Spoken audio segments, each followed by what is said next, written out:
मुहर्रम नहीं होता तो झंडा नहीं निकलता। और मुहर्रम का झंडा के वो झंडा फिलिस्तीन का कहां फहराया गया? मुहर्रम कमेटी के दफ्तर के ठीक सामने। तो आपने कार्रवाई अगर करनी, जिम्मेवारी किसकी थी? अगर मेरा बच्चा गलती कर रहा है तो गार्जियन वहां मौजूद है, उसकी जिम्मेवारी है इस चीज को रोकना। लेकिन फिलिस्तीन झंडे का अगर कोई मामला था कि इस देश में किसी एजेंडा ने, तो खेल बंद करवा दीजिए। आप यहाँ ओलंपिक बंद करवाइए। आप यहाँ की जो हम क्या करते हैं सीधा सीधी, आप क्रिकेट का मैच यहाँ बंद करवाइए। जितनी भी मैच दूसरे देश का होता है उसका बंद करिए, क्योंकि इसके झंडे इस देश पर घूमते हैं। प्रशासन पर दबाव की राजनीति की गई है। जहां वहां से दबाव पड़ा कि गिरफ्तारी होनी, अगर यहां से भी मुहर्रम कमेटी के जिम्मेदारान अगर खड़े होते तो शायद इनका बच्चा जेल के अंदर नहीं होता। सबसे पहले एक काम कीजिए, फिलिस्तीन जिंदाबाद के नारे लगाने वाले को जेल के अंदर भेजिए। उसके बाद ये झंडा लहराने पर बात होनी चाहिए। आप देश के प्रधानमंत्री बैठे हैं, देश के गृह मंत्री बैठे हैं, देश का रक्षा मंत्री बैठा, पूरे संसद में भीड़ लगी है, वहां पे फिलिस्तीन जिंदाबाद का नारा लगा, उसकी गिरफ्तारी नहीं करके झंडा लहराने पर आप जो उसको जेल भेजे, तो उसको जेल क्यों नहीं भेजे? ये दोहरा रवैया क्यों? कानून मतलब पैसे वाले हैं, सांसद है तो उनके लिए सब माफ है? ये कानून इस देश में चला है। गरीब का बच्चा टेम्पू चलाने वाला लेबर क्लास का, तो उसको जेल के अंदर भेज दिया, सक्षम नहीं है, तो इसका मतलब कि इनको वैसी जैसा ही कुछ होना चाहिए था, तो इनका बच्चा ही बच जाता था। तो हम बोले उनको कि सिपाही साहब सो बच्चा मेरा कब छूट जाएगा? आज छूट जाएगा ना? तो बोलेंगे कि हाँ छूट जाएगा आज। हम लोग वहाँ से आ गए और उनके बाद शाम में पता 4 बजे चला कि बच्चा मेरा जेल जा रहा है। कहाँ भी हो तुम्हारा लड़का को बुलवाओ और नहीं तो तुम्हारे घर में हम छापामारी करेंगे, कुर्ती जब्ती करवा देंगे। बड़ा बाबू बोले, समझा, नगर थाना के। तो हम गरीब आदमी हैं, हम लोग घबरा गए, डर गए कि भाई। दरभंगा में फिलिस्तीनी झंडा लहराने को लेकर शुरू हुआ विवाद थमने का नाम नहीं ले रहा है। ज्ञात हो कि पिछले दिनों सोशल मीडिया पर दरभंगा मुहर्रम कमेटी के सामने एक युवक के द्वारा फिलिस्तीनी झंडा लहराने का वीडियो सामने आया था। इस मामले में 2 नामजद युवक के खिलाफ एफआईआर भी दर्ज किया गया था। लेकिन 14 तारीख को एक व्यक्ति जिसका नाम एफआईआर में दर्ज भी नहीं है, लेकिन जो झंडा फहरा रहा था, मोहम्मद गुलजार, उसको दरभंगा पुलिस ने गिरफ्तार कर जेल भेज दिया। गिरफ्तार युवक का नाम गुलजार है, जो कि दरभंगा का रहने वाला है। गुलजार के माता पिता और कांग्रेस नेता डॉक्टर जमाल हसन ने प्रेस को संबोधित करते हुए गिरफ्तार युवक को निर्दोष बताया। साथ ही युवक बिल्कुल जाहिल है, जिसको झंडा का कोई ज्ञान नहीं है, जिसके हाथ में किसी ने झंडा पकड़ा दिया और साजिश के तहत फंसाने का आरोप भी लगाया। डॉक्टर जमाल हसन ने मीडिया को संबोधित करते हुए मुहर्रम कमेटी पर भी बड़ा सवालिया निशान खड़ा कर दिया। उन्होंने कहा कि सारी घटना मुहर्रम कमेटी के दफ्तर के सामने हुई, लेकिन उसके बावजूद कमेटी के जिम्मेदारों ने गिरफ्तार युवक का साथ देना या फिर उनके परिजन की मदद करना उचित नहीं समझा। साथ ही उन्होंने पुलिस प्रशासन पर भी दबाव के तहत कार्रवाई करने का आरोप लगाते हुए कहा कि अगर फिलिस्तीन का झंडा लहराने पर एक युवक को जेल भेज दिया गया, तो फिर असदुद्दीन ओवैसी ने भरे सांसद हाउस में जय फिलिस्तीन कहा, उसके खिलाफ क्या कार्रवाई हुई? प्रेस वार्ता के दौरान देखिए क्या कुछ कहा गिरफ्तार युवक के परिजनों ने। बताइए, हम रोड पर जो है ना टोटो रिक्शा चलाते हैं। हमको 2 बजे खबर मेरे घर से आया कि अब्बू आप कहाँ हैं? तो हम सोबरा स्कूल 2 पैसेंजर को लेके जा रहे थे। उतनी में हमको खबर आया, हम सोबरा स्कूल नहीं छोड़ के नीमे चौक पर पैसेंजर को छोड़ दिए। हम सीधे घर आए तो मामला पता चला कि क्या बात है। तो कैसे हमारी बचिया कि पापा ऐसे ऐसे जो ना प्रशासक आए हुए थे 2 दफे, तो आपको थाने पर बड़ा बाबू बुलाई ने। तो हमने जो है सबसे पहले पार्षद साहब को बोले कि ऐसी ऐसी बात है, पुलिस आया तो क्यों आया, क्या बात है? हम तो ये आपके इन्होंने हमको कहा कि आप जाइए, क्या बात है नहीं है, वहाँ जाके पूछिए, हम पीछे से आपके आ रहे हैं। हमने गए, उसी टाइम में बड़ा बाबू नहीं थे। 2 मिनट 5 मिनट के बाद आए बड़ा बाबू कहे इसके क्या नाम है जी? तो हम कहे कि सर मेरा नाम हुआ मोहम्मद जमाल। लड़का का क्या नाम है? तो हम कहे कौन लड़का सर? मेरे पास 2-3 गो है। तो कहे जो झंडा वाला बात। तो हम कहे झंडा वाला बात है सर, तो हमको तो इसमें जानकारी नहीं है कि क्या बात है नहीं है। तो उन्होंने बोले कि गुलजार किसका नाम है? तो हम कहे कि मेरे सजिल का लड़का है। जो लड़का भारत स्टोर में 8 साल से उसके यहाँ काम करता है, भारत स्टोर में। हम कहे कि सर 7 बजे सुबह में हम जाते हैं और 8-9 बजे रात में हम आते हैं। मेरा लड़का भी जो है भारत स्टोर में रहता है और 8 बजे आता है, 9:30-10 बजे जब दुकान बंद होता है तब ये आता है। तो कहे कि आपका लड़का कहाँ है? तो हम कहे लड़का तो यहाँ नहीं है सर, 3 तारीख को हम उनके दुकान से छुट्टी मांग लिए थे भारत स्टोर से। इनकी फुफ्फू का तबीयत ख़राब है, इनको सर जाने दीजिए भैया। उन्होंने कहा कि ठीक है तुम ले जाओ। उसके बाद जो है कहे कि तुम जहाँ भी हो तुम्हारा लड़का को बुलवाओ और नहीं तो तुम्हारे घर में हम छापामारी करेंगे, कुर्ती जब्ती करवा देंगे। बड़ा बाबू बोले, समझा, नगर थाना के। तो हम गरीब आदमी हैं, हम लोग घबरा गए, डर गए कि भाई हम लोग इस तरह के आदमी नहीं हैं, हम लोग भारत देश से मिले हुए हैं, इसी में पैदा हुए, इसी में मरेंगे। मेन कारण क्या था जो हाँ, उसके बाद फिर हमको बाबू बोले ने कि आप जाइए और लड़का को लेके आइए, समझा ना। सिर्फ उससे हम 2-4 को बयान लेंगे और जैसा बयान होगा उस बयान पर जो है ना उसको हम छोड़ देंगे। इसलिए लेके आइए भाई झंडा के मामले में। क्या झंडा का क्या पूरा मामला?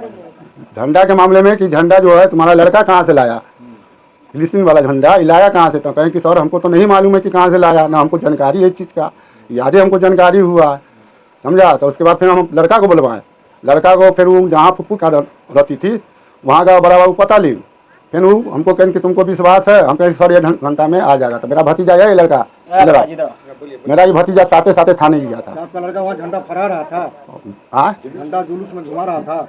हम तो नहीं देखे, हम नहीं देखे, ठीक है। अब जो टीवी पर आया, इस पर आया, तो उस पर हम देख रहे हैं।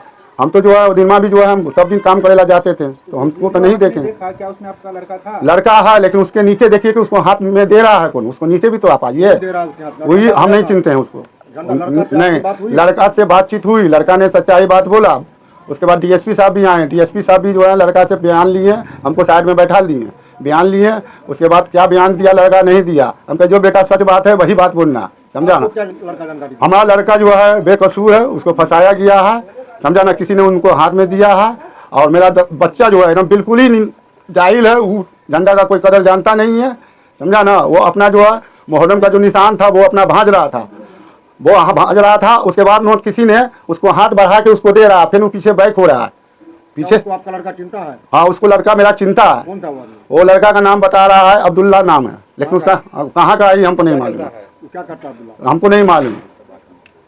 कब की घटना है, कब प्रशासन अच्छा, आप अपने बच्चे को जो हाजिर कराए थाना में, उसके बाद क्या कुछ हुआ? उसके बाद जो है बोले हमको कि तुम जाओ, हमको भी कस्टडी कर रहे थे बड़ा बाबू की, जो है तुम रात भर रह जाओ, तुम्हारा बच्चा काफ़ी घबराना हुआ है।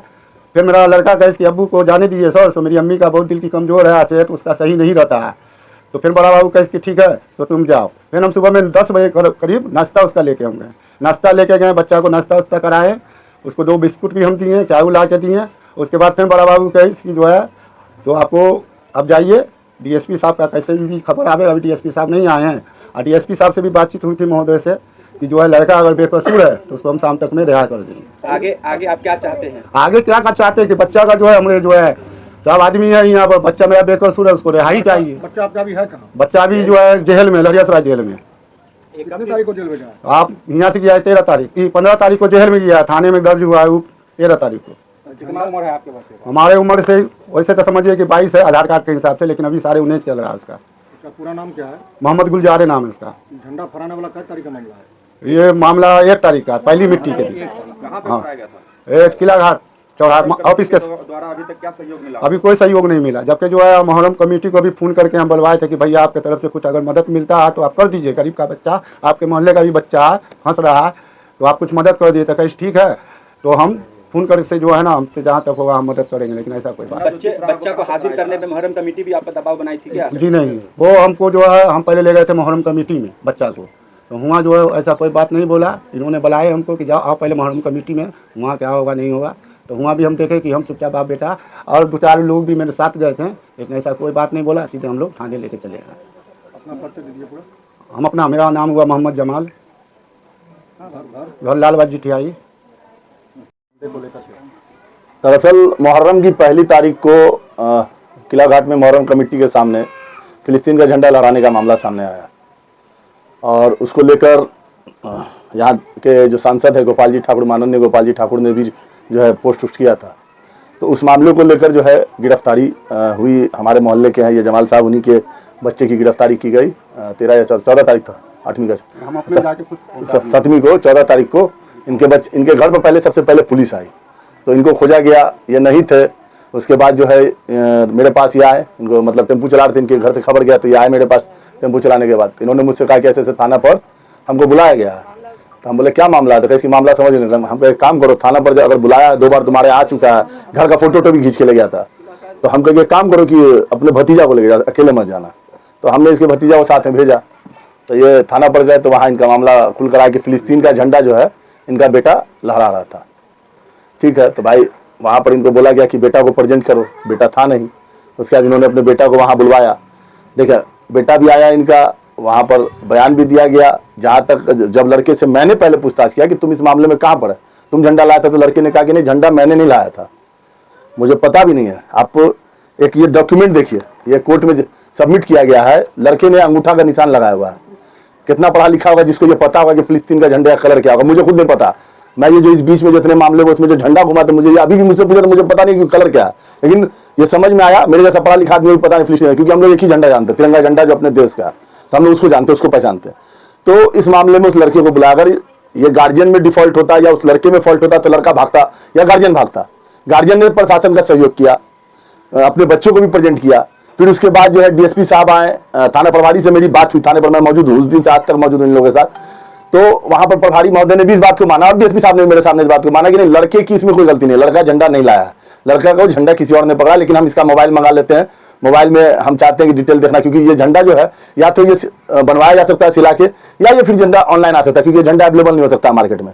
तो फिर मोबाइल मंगाया गया। लेकिन उसके बाद जब ये बात जब लोगों ने कबूला, मतलब जो प्रशासन कर रही है कि नहीं आप आ गए मेरे बुलाने पर, आपने अपने बच्चे को प्रेजेंट कर दिया, तो फिर इस लड़के को जेल के अंदर भेजने का क्या कारण था? और अगर मान लीजिए फिलिस्तीन झंडे का मामला इतना बड़ा था, तो मुझे एक सवाल का जवाब चाहिए बहुत अच्छे से कि देश के सबसे बड़े संसद में, सदन में खड़ा होकर कोई आदमी इस देश का, जिसका नाम ओवैसी का आप सभी लोग जानते हैं, वो फिलिस्तीन जिंदाबाद की नारा दिया, वहां प्रधानमंत्री मौजूद, वहां गृह मंत्री मौजूद, वहां रक्षा मंत्री मौजूद, उस पर कौन कार्रवाई हुई? ये मतलब कानून का दो पैमाना क्यों चल रहा है? दूसरी चीज, अगर फिलिस्तीन झंडे का या किसी भी देश के झंडे का ये मामला अगर था, तो इसका मॉक ड्रिल क्यों हुआ? कि जैसे किसी को अगर आर्म्स बंदूक अगर है, ये लाइसेंस वाला ही रख सकता है, गैर लाइसेंसी बंदूक रखेगा तो उसकी सजा, ये डर अगर लोगों को बता दिया गया होता तो इस तरह के मामले नहीं होते। और अगर फिलिस्तीन के झंडे के मामले, फिलिस्तीन की एम्बेसी क्यों इंडिया में बंद की जा रही है? उस दूतावास को बंद कर दिया, वहां भी फिलिस्तीन का झंडा लहरा रहा है। और मेरा एक सवाल और भी है आप मीडिया के साथियों के माध्यम से, कि इस तरह से जो माहौल क्रिएट किया जा रहा है, जो हमारे दरभंगा के सांसद गोपाल जी ठाकुर ने इस मामले में बोला, तो इससे रामनवमी के समय में हिंदू राष्ट्र का भी बैनर लगा था, उस मामले में क्या कार्रवाई हुई थी? क्या उन लोगों को जेल भेजा गया था? उन लोगों को पीआर बॉन्ड बना के लहरियासराय थाना से छोड़ा गया? तो फिर इस बच्चे के साथ ऐसा क्यों? आप कानून कहता है कि 100 गुनाहगार को सजा दीजिए, लेकिन एक बेकसूर को सजा नहीं मिलना चाहिए। उस बच्चे ने यह बयान दिया मेरे सामने कि मुझे ये पता नहीं था झंडा। आजकल जो इंस्टाग्राम का एक बहुत बड़ा कहानी चल रहा है, जो आप जानते हैं, सभी को पता, हर घर के हर इंसान को पता है कि गंदगी फैली हुई है। उस इंस्टाग्राम पर उस लड़के ने सिर्फ कलर का झंडा देखा, 2-3 कलर का, उसको नचा के 30-40 सेकंड का वीडियो बना लिया। तो एक अनजाने में की हुई गलती पर इतनी बड़ी सजा, आपने अपराधियों के बीच एक जो है अपराधियों का जमावड़ा जेल के अंदर होता, उसमें आपने एक मासूम बच्चे को अपराधी बनाने के लिए छोड़ दिया। तो और मुझे यह समझ में नहीं आता है कि अगर मुहर्रम नहीं होता तो शायद ये झंडा नहीं निकलता। तो आपको ये पहले तो ये जानना होगा कि वो झंडा कहां पड़ा गया, सीधा सीधी मुहर्रम कमेटी के दफ्तर के सामने। तो मुहर्रम कमेटी पर कार्रवाई क्यों नहीं हुई? इस मामले पे मुहर्रम कमेटी पर भी तो कार्रवाई होनी चाहिए। ये परिवार मुहर्रम कमेटी के जो ओहदेदारान है, जो पदधारी है, उनसे बात किया, रिक्वेस्ट किया कि हम गरीब आदमी हैं, हमको मदद की। क्यों उन लोगों ने किनारा कसी किया? फिलिस्तीन झंडे का मामला क्या है? क्या ऐसा कोई कानून है कि आप इस देश में, क्यों इतने जो ओलंपिक के खेल होते हैं या इस देश में आके जो क्रिकेट खेलने के लिए लोग मैच होते हैं, हर देश का झंडा लहराने के लिए लोग आता है, तो क्या उसमें आप गिरफ्तार करते हैं सबको?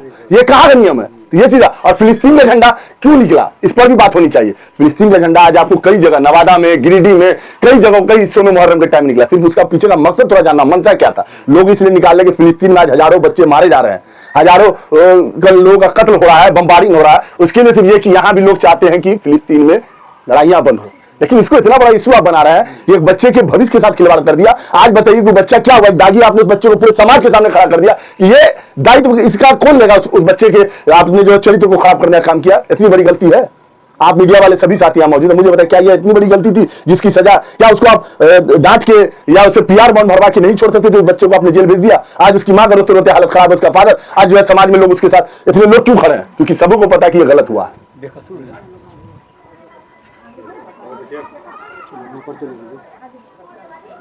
के साथ वही मामला हुआ। 13 तारीख को आया पुलिस, आया मेरे घर पर। हम नहीं थे ना, मेरा आदमी था। हम आ गए थे बगल में कोई काम से। मेरी लड़की थी, 2 लड़की आई, एक मेरी बहू थी। पुलिस आया, एक मरते आके वापस हो गया। और दूसरा बार में पुलिस इनका नाम, उनके अब्बू का नाम बता दी। तो हम लोग समझ गए कि जब नाम बता दिया गया है तो हम लोग सामने आ जाते हैं। तो हमारी लड़की से पूछा गया, हम तो थे नहीं, हमारी लड़की से पूछा कि अब छोटी सो आपके पापा कहाँ हैं? तो मेरी लड़की कही इनकी सो मेरे पापा नहीं हैं, टोटो रिक्शा चला रहे हैं, तो टोटो रिक्शा चलाने के लिए गए हुए हैं, तो तुम अपने पापा का नंबर दो, हम कुछ नहीं कहेंगे। तो मेरी लड़की कही इसकी नहीं, हमारे पापा मोबाइल नहीं रखते हैं, हमारे पास में नंबर नहीं है। तब फिर सिमी बाबू गए थे, सिमी बाबू गए, अब क्या हुआ बीच में, जैसे बुलाए वहाँ थाना पर, बड़ा बच्चा नहीं था, घर में नहीं था। फिर उसको बच्चा को भी बुलाया गया। जैसे हम लोग को जैसे जैसे एसपी साहब कहीं, हम लोग झूठे नहीं थे, हम लोग अपने सच्चाई पर थे कि हम लोग इस देश के लिए यहाँ पर पैदा सबसे हुए बड़ी हैं, बात है इस कि देश में, हमको इस जिंदगी देश में बराबर- मर जाएंगे। झूठ बोल के हम लोग को होगा क्या? क्या हम आरोप लोग लगा था आपके बच्चे के ऊपर? वही आरोप लगा कि बच्चा है कहाँ, तो बच्चा को ला के दिए।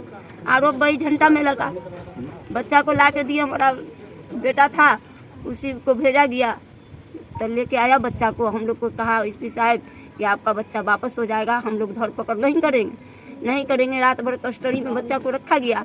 सुबह में गए, उनके पापा गए तो देखें कि कहीं की नहीं है, मुंशी जी कहीं की नहीं है बच्चा यहाँ पर। मैंने 7 बजे की बात है। 7 बजे की बात है तो मुंशी जी कहीं की नहीं है। तो ये पूछे कि कहाँ गए हैं बच्चा, तो कहीं की सो एसपी साहब आएंगे तो पता चलेगा। तो फिर हम लोग 10 बजे सब आदमी गए, 3 आदमी से गए थे लेडीज़ में, ऊपर में भेजे तो देखे थे कि बच्चा रो रहा है, आँख में आंसू भरा हुआ है, बच्चा को रो रहा है। हम कहें कि बेटा कुछ नहीं होगा, उसको खिलाएं तो कहीं सिपाही सब बोला कि ठीक है पहले आप लोग खा लीजिए तो बच्चा खाएगा। हम लोग पूछिए बच्चा से, एक उंगली हाथ नहीं लगाए, सब आपका बच्चा निर्दोष है। तो हम बोले उनको कि सिपाही साहब सो बच्चा मेरा कब छूट जाएगा, आज छूट जाएगा ना? तो बोली कि हाँ छूट जाएगा आज। हम लोग वहाँ से आ गए और उनके बाद शाम में पता 4 बजे चला कि बच्चा मेरा जेल जा रहा है। अपना नाम बताइए। जहारा खातून। लड़का कौन? आपका लड़का है? जी मेरा लड़का है। कैमा लड़का है?